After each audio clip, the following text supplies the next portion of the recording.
Well, welcome everyone to the next alumni rebound session.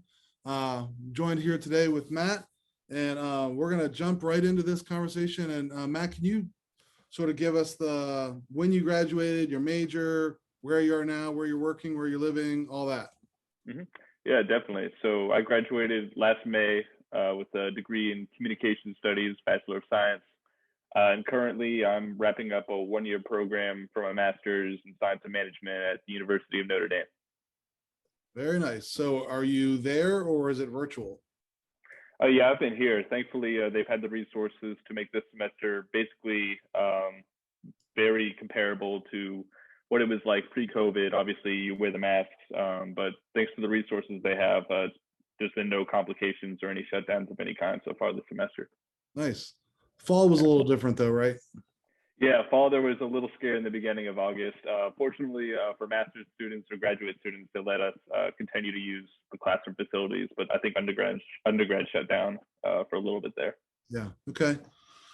All right. So you're in South Bend, yes? Yep. Okay. Yep. Roommates, no roommates?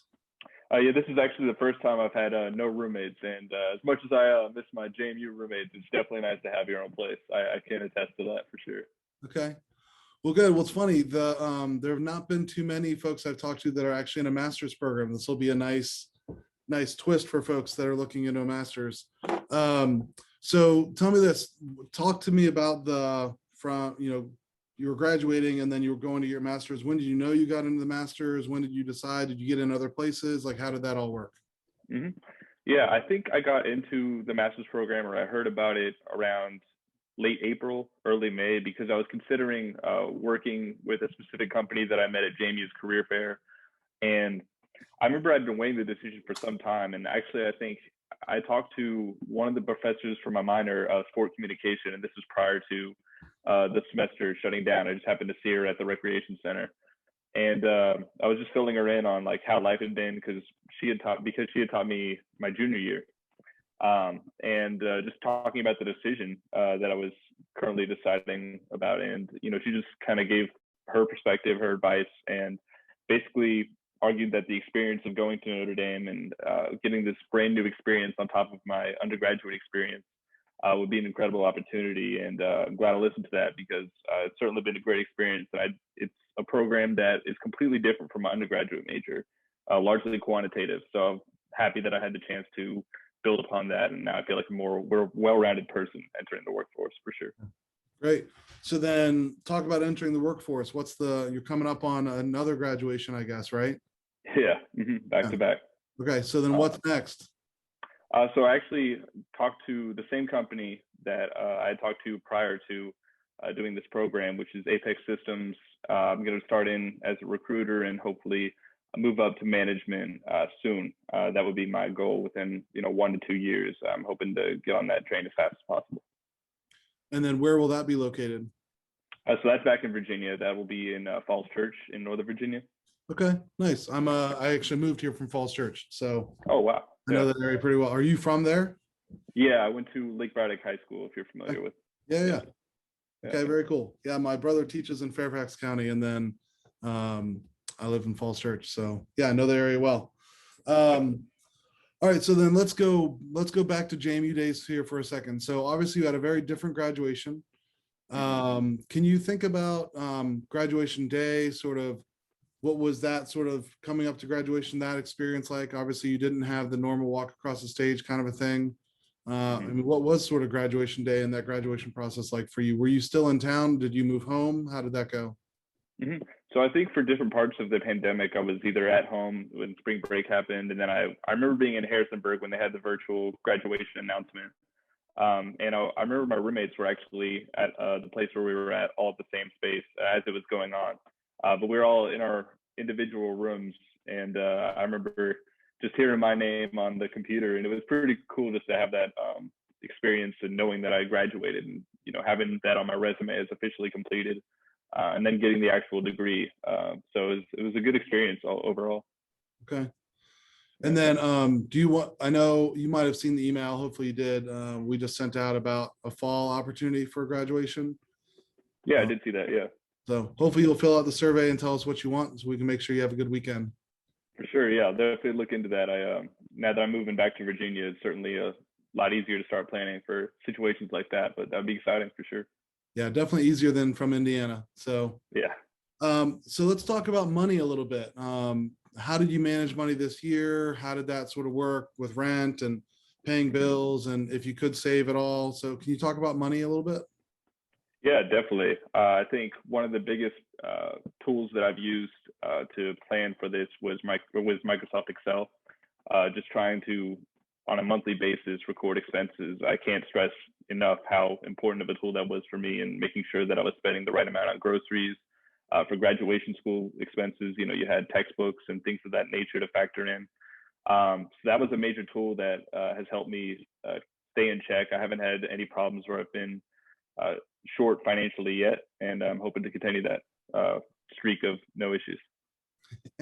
Yeah. Yeah, and how about paying for school? Have you been able to, did you have money? Have you had to take out loans? How has that worked both for undergrad and grad? Mm-hmm. So it's been a mix, primarily loans. When it comes to non-school expenses, just if I want to go hang out with people or do something, I tend to use the money that I'd saved up over time from internships and working at UREC. But for the most part, I've been using loans. Got it. And then I guess those are on hold now, right? While you're still in school, but those will kick in once you're done in school, right? Yeah, around November. Yeah, I'm going to start saving up with my job at Apex and hope to make those payments as fast as possible. Sure. Okay. And let's go back to the job again, because I think that was really interesting. So when, I guess you told them no a year ago?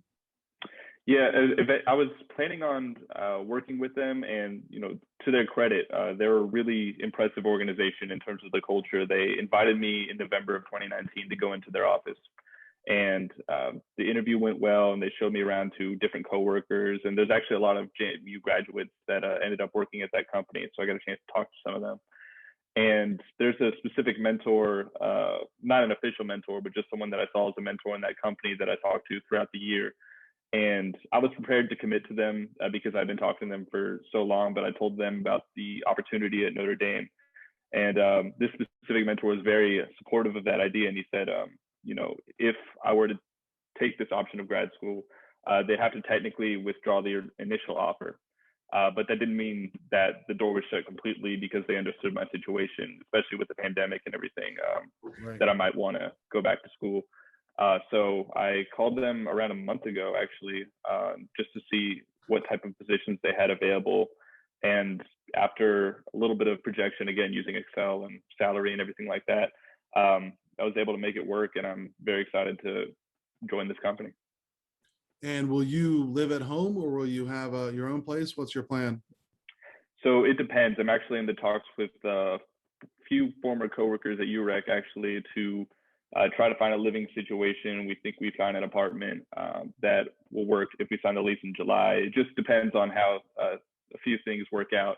But I'm prepared to live with family as a backup plan. Sure. So UREC's been a big, important set of connections, huh? Definitely. Yeah, it's definitely one of the experiences that at James Madison that I felt I got the most out of, in terms of finding, my community of friends, and just the environment that I think I enjoyed the most while on campus as a student. Yeah. No, I love it. I mean, I always hear a lot about the UREC family, so I'm glad that's been important for you. So let's, Matt, let's talk about lessons learned, things that maybe you saw, the year you've been out, things that you're like, wow, yeah, that wasn't my best choice, or, I don't know, any lessons learned, mistakes, regrets, anything like that?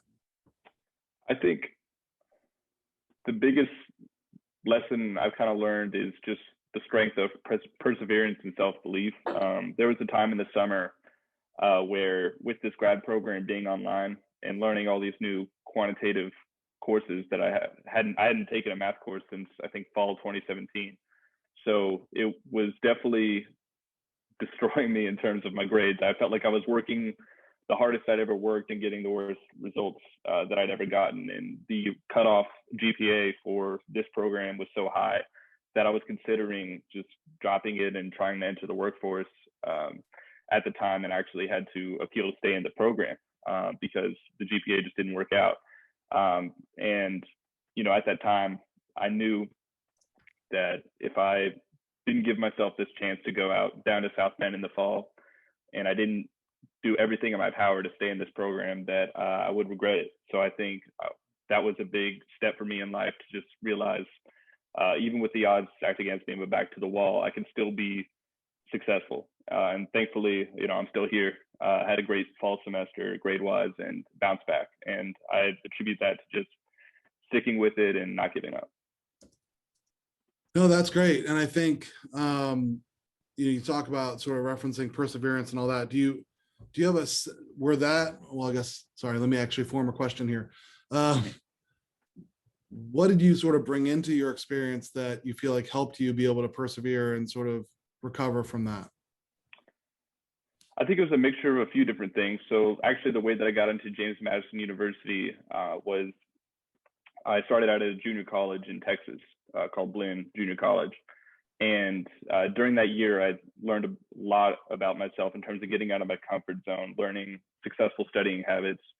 And to me, going down to Indiana sounded like a similar experience, where I wouldn't be necessarily at home with my family, because when JMU, when the semester shut down, all of a sudden I was back living with my family for the first half of that. And it was so much more challenging to get work done at that point in time, just with, a 6-person household. There's so much going on. I got younger siblings in high school running around, and it was definitely a big challenge. But I think I attribute it to my past experiences of having gone out of state and succeeding, and also just any time where I've had a setback before. It's typically a number of times that I can call back on where I just stuck with things, and they eventually fell into place and worked out. And getting into James Madison University was certainly one of those times. Got it. Okay. So then you talk about UREC a bit. Talk to me about friends, staying in touch with friends. How has that worked or not worked for you over the last year? Definitely. I had, I would say on not necessarily a daily basis, but, on every so often, I'll keep in touch with either people I worked with, or I was also in Phi Alpha Delta, which is the pre-law organization for James Madison. And I still keep in touch with a good amount of people from that community, and also my roommates. I've known them actually since high school. So we've been in touch since before JMU, after JMU. So I have a strong network between people that I've known at JMU since before going there, Phi Alpha Delta and UREC. Got it. Okay. And then let's stay in the UREC world for a second. How about health, fitness, well-being, eating? One of the things that I often know that I hear a lot from people they struggle with is, one, the loss of UREC, the loss of D-Hall, E-Hall, Festival, all those places to get food. And then oftentimes you were still in school, so it wasn't that different of an experience, but oftentimes they're going into a more sedentary work environment. Can you talk about how, or if you did sort of maintain health and well-being, fitness, all that, and how you did? It was definitely tricky, especially without UREC. I think when it first shut down, I was trying all these new home workouts, and it was more push-ups and things like that I'd ever done in my life. I was used to the machines. Yeah. But it was definitely tricky, especially going back home. For my family specifically, there's a lot more, I guess, unhealthy food choices when you're living back at home. And it was definitely a lot harder to stay in shape without that gym experience. I think I bounced back eventually. They started opening gyms a little bit more. I have a home gym at my apartment complex now. But it was definitely a little bit of a setback those first few months, and something that I had to work off. Yeah. All right. So a couple more questions. So one is, what would you say are the biggest differences between JMU, and it could be Notre Dame or just life after JMU, the biggest things that for you sort of shifted and changed? I think between James Madison and Notre Dame, the biggest difference probably would be just the culture on a daily basis. And I wouldn't necessarily rank one over the other. I would just say, one of the biggest things that stood out to me was just how different it can be interacting here at Notre Dame versus James Madison. I definitely heard this when I was an undergrad, but the door opening thing was that's definitely a JMU centric thing. You don't see a lot of that anywhere else. But I think that would be the biggest difference, is just not having that JMU culture, so to speak, if that makes sense. Yeah, no, that makes a lot of sense. Mhm. All right, last question, and then we'll see if you have anything you want to add. So our 2021 graduates are now 7 days away from graduation. Mhm. I want you to think about, what do you wish someone had told you the week before graduation? What advice do you have? What lessons, like whatever sort of you want to share with the class that's about to graduate in 7 days and go out into the real world? Mhm. I think the biggest thing for me would be to just, take a deep breath, relax. I think the majority of my time at James Madison, I was always focused on the next step, the next internship, the next promotion, the next entry-level job. And when you got your whole life ahead of you, it's kind of difficult to keep the perspective of where you are in the moment. And that's something that I definitely am going to try to do when I approach this graduation. And that's something that I would definitely recommend to the JMU students graduating in these next couple of weeks. Sure. So feels a little bit like sort of live in the now, enjoy what's happening right now instead of always thinking 2, 4, 5, 10 weeks, years ahead. Absolutely, for sure. Okay. All right. Any other final thoughts, final words of wisdom you want to share with the class? I'm going to try to top. I don't know if I can top that last quote. I don't know. I'm trying to think. It's pretty good. Yeah. I would just say, enjoy the time at James Madison University. Understand, that nothing really is meant to last forever. So even if the time comes to an end, you move on to the next thing, and it becomes another part of your experience, and it has another effect on who you are as a person. So it's kind of important to understand how each environment that you go on to is going to have an effect on who you are as a person, and it's on you to take advantage of the resources that are provided. So there's, as someone who's joined, I guess half joined because of grad school, but been a part of the real world, the experiences at James Madison University have definitely held a major impact on who I am today. And going forward, I'm excited to see what the future has in store, especially as the vaccines continue to roll out and things get a little bit back to normal. Yeah. So future's bright. Yeah. Well, Matt, I think you topped the previous quote, so I appreciate it. Thanks so much. Yeah. Thanks for taking the time with us today. I'm sure everyone will enjoy seeing this. Hopefully you'll share it with friends and family, and congratulations on your second graduation. For sure. Thank you. Yeah, I was glad to do this for sure. Yeah. Take care. Thanks. All right. Bye. Bye.